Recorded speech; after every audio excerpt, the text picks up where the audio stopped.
Latih diri untuk sabar dan nikmatin prosesnya, jangan mau hasil yang cepat.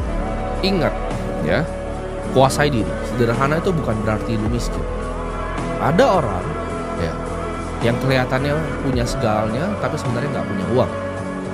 Ada juga orang yang kelihatannya sederhana, biasa-biasa aja, tapi punya harta kekayaan yang sangat luar biasa.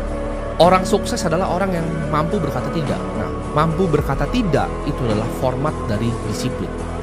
Ketika lu udah bisa kuasai diri lu bisa kuasai otot di diri lu yang namanya disiplin. Oke, ditawarin investasi A. Apakah saya mengerti A? Tidak, ya saya tidak investasi. Gue berkali-kali tolak investasi. Ya, ditawarin tim ini ada tambang nikel di sini, gue nggak peduli.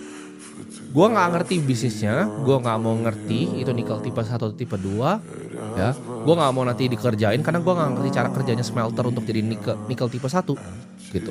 Kalau tipe 2 nanti jadinya sendok, gue nggak mau punya tambang nikel yang jadinya sendok sama gunting. Ditawari investasi di batu bara, oh gue tidak mengerti industrinya coal. Gue nggak mengerti dan gue nggak mau sok mengerti. Gue paham circle of competence gue paham tempat yang gue jago itu di mana. Nah itu butuh yang namanya kebijaksanaan untuk lu bisa tahu tuh antara apa yang lu bisa kerjain dan apa yang lu nggak bisa kerjain.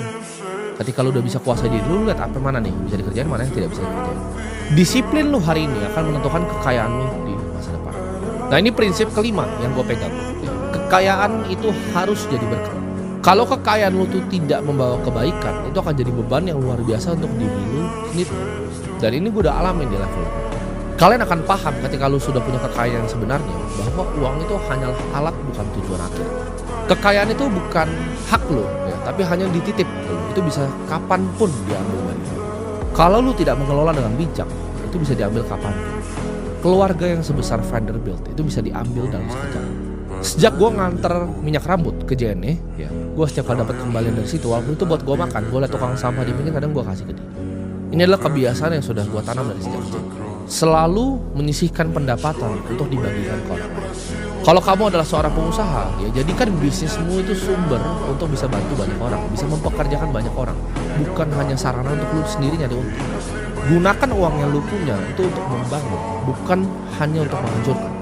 Uang yang bermanfaat itu akan selalu dikenang lebih lama dibanding harta yang ditumpuk. Reputasi dan nama baik, ini gue belajar, jauh lebih penting dibanding kemewahan apapun dan uang manapun. Semakin tinggi kekayaan lu, harusnya semakin tinggi juga keinginan lu untuk melayani, ya. Jadi pelayan untuk masyarakat, untuk jadi kebaikan untuk manusia yang lain, untuk bisa sharing seperti ini. Kekayaan itu bukan tentang siapa yang paling cepat, tapi siapa yang bisa membangun kekayaan yang bertahan. Gue udah coba ya semua jalan yang ada di dunia ini, jalan yang cepat, ya, jalan yang keras, jalan yang kasar, jalan yang sangat sulit, jalan yang mudah juga.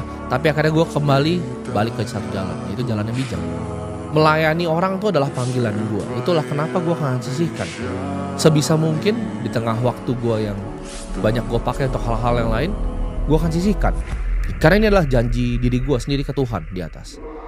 Ketika gue berhasil lepas dari rantai perbudakan finansial, gue akan bantu orang-orang seperti kalian tuh bisa berjalan lurus, bisa bebas juga.